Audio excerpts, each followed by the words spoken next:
Hello, I'm Sergeant Dave Burston, Public Information Officer for the Indiana State Police at the Indianapolis Post.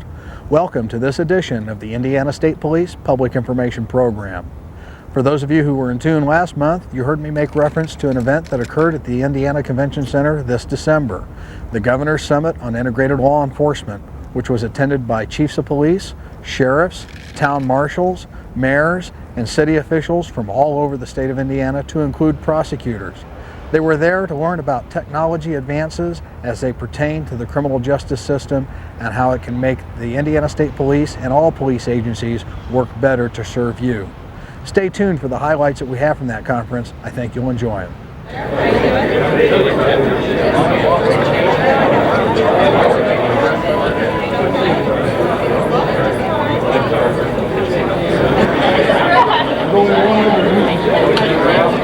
For the land of the free and the home of the brave. This is a very special time to be here, and I want to thank the Integrated Law Enforcement Council and our Superintendent Mel and others who have helped put it together. I think doing some things that are very important here in the state of Indiana as we look to our future.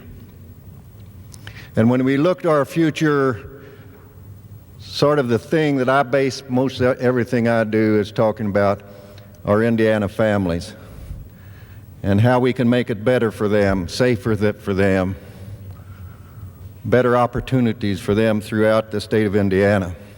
And anytime we watch the news, we can almost see a tragic, terrible event has happened that hurt innocent people, whether mothers or fathers or young kids falling prey to some type of crime. And we come to that point where people will say, well, they were in the wrong place at the wrong time. And that kind of grabs you, because why is it in the wrong place to be when you're sitting on your front porch? Why is it the wrong place to be if you want to walk in your neighborhood, in your community? Or why is it the wrong place to be if you're walking to school? And whether it's a drive-by shooting or a mugger or someone causing trouble, why should we feel we were in the wrong place at the wrong time? And that's why, with your support and a lot of support around the state, and certainly from the General Assembly, we were able to add 500 more police on the streets and on the neighborhoods and on the county roads around this state. And that's why we think that safe haven schools, some support for kids before and after school, is so important, a safe place. And people say to me, well, are we acting as parents?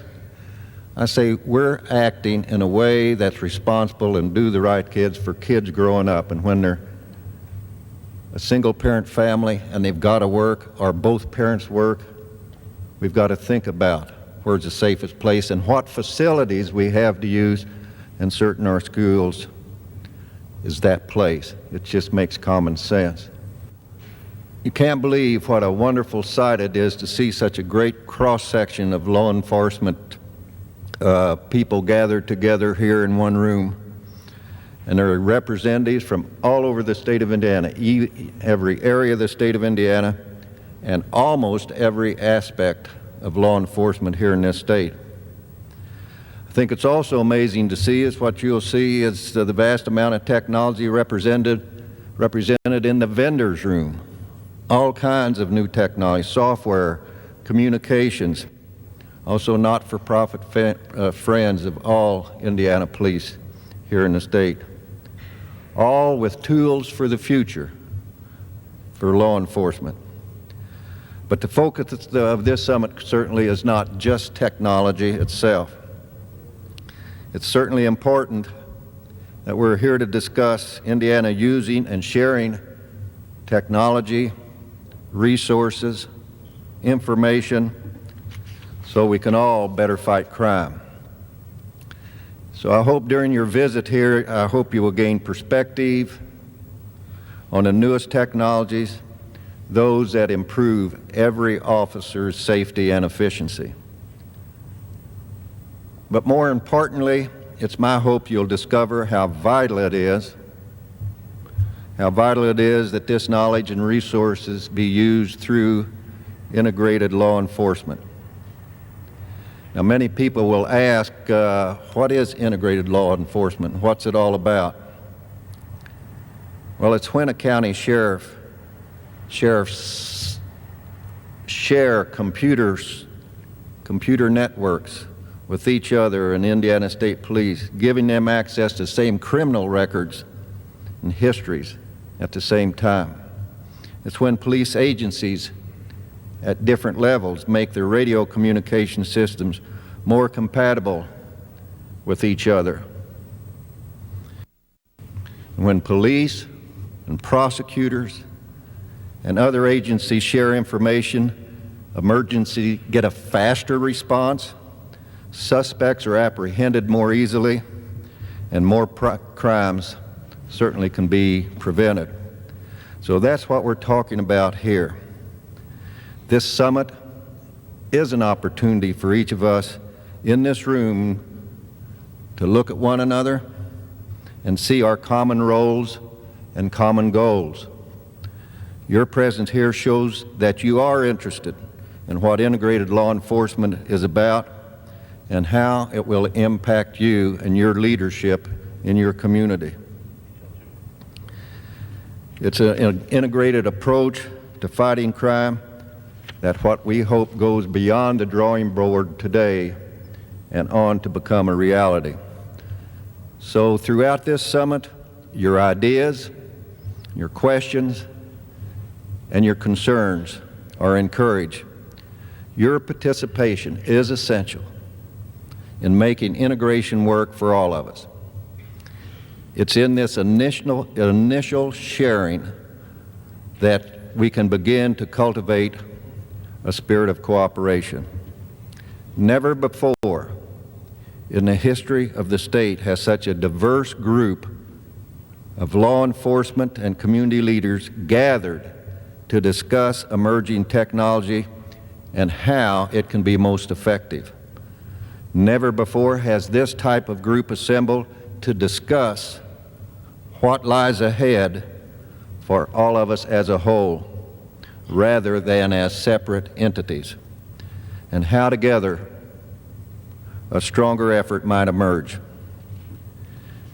Thank you for coming together to explore the possibilities of integrated law enforcement. Know that what we can achieve, and I'm certainly looking forward to what the future holds for Indiana with you. Thank you very much. It's wonderful to think that law enforcement acts within a vacuum and that day to day we work so hard to solve that murder, that crime in our neighborhood. But isn't it more realistic to see that there's others out there experiencing the same problem? What resource and strength you can gain from a communication system, from a database system, from just simply utilizing resources or having other resources available to you. We'll be learning from one another through panel discussions as well as feedback, questions and answers, periods, ideas that each of us generates. The panel discussion topics will be addressed today as communications during major disaster events, which stresses the importance of sharing information and technology in times of distress or in situations where a large amount of activity goes on. It's going to take a breaking down of barriers. It's going to take an understanding that there exists in solving crimes and preventing crimes, no turf issues. It's a new day for law enforcement, and all of us here on this panel, as well as you sitting in those seats, wants Indiana law enforcement to be prepared for the 21st century, that will be on the cutting edge, that will lead the charge, that will be the ones that makes it happen. Thank you very much. Certainly think that we should all take time to thank the governor's office and especially Superintendent Caraway for putting this event together, something that I feel is a very important event for law enforcement in Indiana. One thing I would like to say early this morning is that if we fail to take ideas home from this summit, then this has been pretty much a waste of time for most of us. I think that the time has come. I think we've reached a turning point in law enforcement in the state of Indiana, and I think with the Indiana State Police, the Indiana Sheriff's Association, and the Indiana Chiefs, together we can use information gained here. I think we can cooperate with one another and hopefully get some of the things turned around so we can solve the problems and meet the challenges that will be discussed today. I think it will take a lot of courage to do that. Hopefully, all of us as administrators have that courage. I think it will also take humility to do that. I'm as guilty as anyone. Many times I think that I have the answers to problems in our jurisdiction. I think as administrators, we come from the jurisdictions we serve. We know the characteristics of the jurisdiction, but too many times we fail to realize that we may not know the correct answers to the problems. We may not have the best answers. I feel that the answers are out there, but again, I think it takes humility to realize that and accept that. As part of the Law Enforcement Summit that's occurring here in the Indiana Convention Center, we have technology vendors, and one technology vendor that we're looking at here is one that's been working with the state of Indiana, specifically with the Indiana State Police and several other law enforcement agencies. Now, David, can you explain to our viewers what we are looking at here? What we've outfitted each, and I think 12 units with, is that correct? 12 units with is a mobile data computer that will do NCIC lookups, or more specific to your state, IDAX lookups. I can retrieve information on criminal information on that individual who's driving that car, registered owner information, and other time-sensitive critical data. Now, can we do an example of how this works? If I run my own information? Yeah, sure. Or do you want me to do one? I probably have to do it, don't I? We'll bring up the proper. Oh, well, we're not logged on. There we go. Let's see. Okay, there we go. Okay, so Dave, the way that this would work is I'm just going to enter in my license plate number. Right. Where you are right now is actually in the screen that is requesting some vehicle information on the car, maybe in front of you. So if you wanted the plate information, that's going to come back with the RO information. Any kind of hits that may have out in the field, it should come back within 3 to 7 seconds. And just in the period of time that it took you, we see the information back, the car registered to myself, and it continues to check through and is going to see if I'm wanted by NCIC, which is the National Crime Information Center, and God willing, I'm pretty sure I'm going to come up clean. You don't have any convictions, so forth. And it's continuing to come back. And has it done that yet? Yes, actually, it's gone through. Now, with this system, how many locations within the state of Indiana are either testing or using a system like this now? I think currently through GTE we have 7 different sites either utilizing or testing the laptop technology with our network infrastructure, which is cellular digital packaging. And as David just mentioned, an advantage of this is for officer safety because it gives the luxury for the officer to be able to run a plate number before he actually stops the car.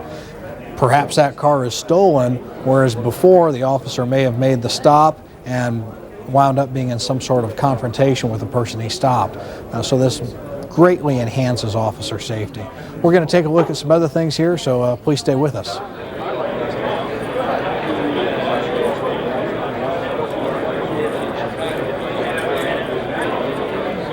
Another technology system that we want to take a look at here at the conference is called the Spillman system. It's been utilized by some sheriff's departments, city agencies, and also the state police has benefited from this technology. And Jim here is going to explain to us how does it work. How does the Spillman system work? Well, the Spillman system is a fully integrated system, and the Dearborn County situation is an excellent example because when we brought the Versailles post up, we took the data from the Dearborn County machine and loaded it on. And when they had an incident there of a person driving on a soccer field, they were able to extract that data and do all their paperwork and et cetera. Now to clarify for our viewers, what happened here is somebody intentionally drove their car onto a soccer field, endangered the youth that were playing there, and actually struck a parent. And somebody was able to get a license plate number, and when they ran that regular license plate number through the normal system, we got the old address, but because that person had had a prior law enforcement contact with somebody in Dearborn County, they had a better up-to-date address on them, right? Exactly, yes. The real data came out of Dearborn County, the Dearborn County. And that allowed those officers to get back to that suspect's house before he even got home. Yes. So, a remarkable way that works. It is. Now, that information can be shared by multiple agencies, That's correct? Yes, the Spillman system is capable of supporting many agencies. Jim, thanks a lot for your time and showing us that, and enjoy the conference here. Thank you. Okay? And we have other things to show you, so stay with us and we'll see what else we can find here. Another nice thing about it, there are some laptops. Another portion of this conference is going to be showing video conferencing capabilities for distance learning, which is going to be highlighted at the conference. And I'm going to ask whoever would like to chime in to give a basic overview of how this system works. Okay, well, we have a VTEL video conferencing system here, and using ISDN lines through Ameritech, we connected to another video conferencing system. Now tell us what ISDN stands for. It stands for Integrated Services Digital Network. It's a high-speed data telephone line that allows a lot more information to be sent. The video signal is captured through a regular camera. It's compressed through the system and then sent over these ISDN lines to the other end, where their system decompresses that same information and then displays it on the monitor. So it's a constant two-way interaction here with the high-speed data. And we actually have a person online. We have Suzanne with the circuit court. Did I get that right, Suzanne? No, with the Okay. the district court. With the district court, and with the system there's a bit of a delay, so that's why we see a delay from when we talk to when we hear Suzanne. So now, Suzanne, you're here in Indianapolis, correct? Right, on Ohio Street. Okay, so not too far from where we are now, but this is how it could work all across the state. Correct. Across the world. Okay. Now, what is VTEL's portion in this alliance? VTEL is actually the manufacturer of the equipment, and Ameritech is a value-added partner or reseller of our equipment. So we develop the industry applications and the equipment, and then work with Ameritech to help their customers in key applications that they're working on to utilize the equipment. Really, the main applications for this equipment in the government and education sector are distance learning, training applications, but also even further than that, a lot of medical applications are starting to develop for remote telemedicine and links between hospitals and actually holding facilities. This system at the U.S. District Court was actually put into place in conjunction with the Indiana Department of Correction. There are now 3 prisons in the state that have this same sort of system, and they can conduct court proceedings through the U.S. District Court and also through the Sullivan Superior Court near Wabash Valley Correctional Facility. Offenders can appear in front of the judge without actually having to be transported from the prison. So that's one way that it saves resources as far as getting manpower to drive people to and from court. And the way it would be working as far as law enforcement concerns is instead of having people come from all over the state of Indiana and go to the Law Enforcement Academy in Plainfield, you could actually have your instructors at Plainfield have a remote location in northern, southern, eastern, western Indiana and conduct all the training. In essence, you'd get a whole entire additional training day. Exactly, and I think that's where the Indiana Department of Correction is going to eventually end up also to help out their staff development and training and division. Well, thank you all very much for participating in this and with your patience and helping to show this technology. And we're off to take a look at some more things, so stay tuned with us.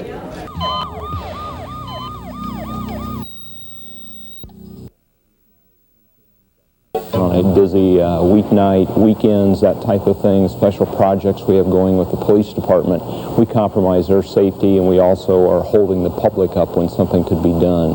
Now those officers in the vehicles can get that response back in about 5 to 6 seconds. I got a hit on a gentleman for parole violation out of another county, And this information, of course, alerted me to him being wanted, and I called for another car, which ordinarily I wouldn't do, so there was a safety factor there. This allows us to actually get more productivity of the officers on the street, more productivity from the 911 dispatcher, so in the overall budget aspect, you're actually adding officers to the street by putting equipment into the vehicles. Increased communication with those other agencies would allow a much safer atmosphere for my job, and it would increase the response to any emergency for the community and the people of Indiana.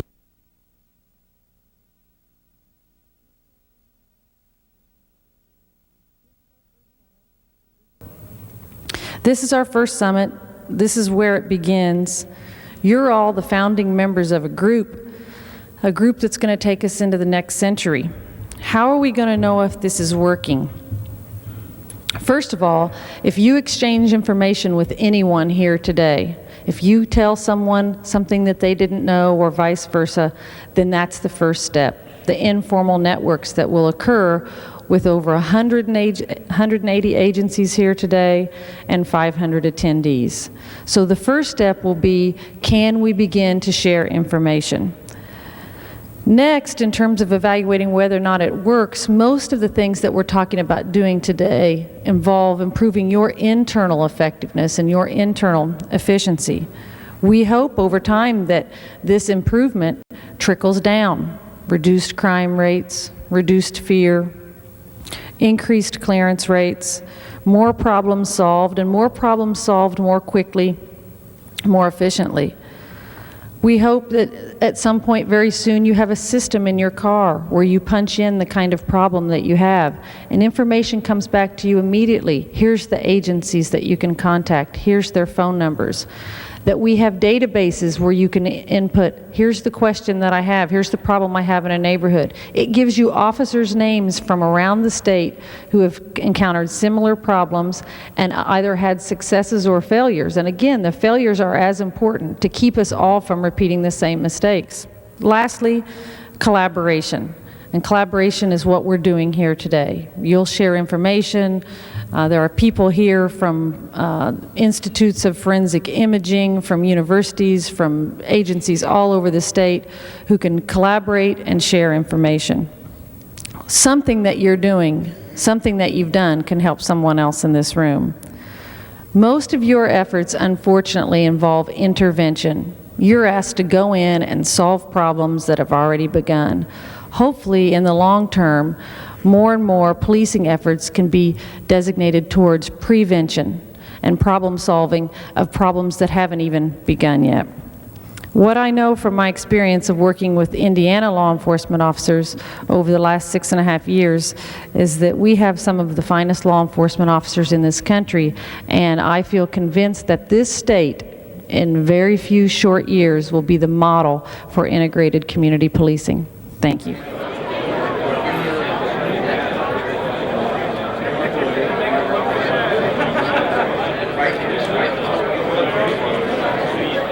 Yes, this is adventuresome. Yes, this will be long. Yes, it can be done. I must emphasize again, this is not the Indiana State Police. It is not a sheriff. It is not a local. This is all of us together who feel the need to share this information and to have a communication system in the state of Indiana that is worthy of the great law enforcement agencies that make up the state of Indiana. I'm very proud for the participation of the ILAC and to have to be in negotiations with the Warner Group at this present time to move forward in this endeavor. We will have letters going out to all of you that are present, have participated in this conference. You'll be notified about the survey and the contacts by the Warner Group. So I urge you please to participate. It's not just it's just not for an agency or one another. It's for all of us to make the very best communication system in the state. Thank you very much. There is probably no group of individuals for whom I have greater respect or feel a closer affinity than those of you that are involved in law enforcement. I don't think that there is anything that we can do that is more noble than to help someone that we don't know. And that is what you men and women do every day in communities all across our state. And at times you do so by putting yourselves in peril. I will also tell you that having served as a mayor for 9 years, that there is nothing, absolutely nothing, that has more to do with how a community feels about itself than its safety and its feeling of safety. And the charge that you have is to keep citizens safe and to make them feel safe.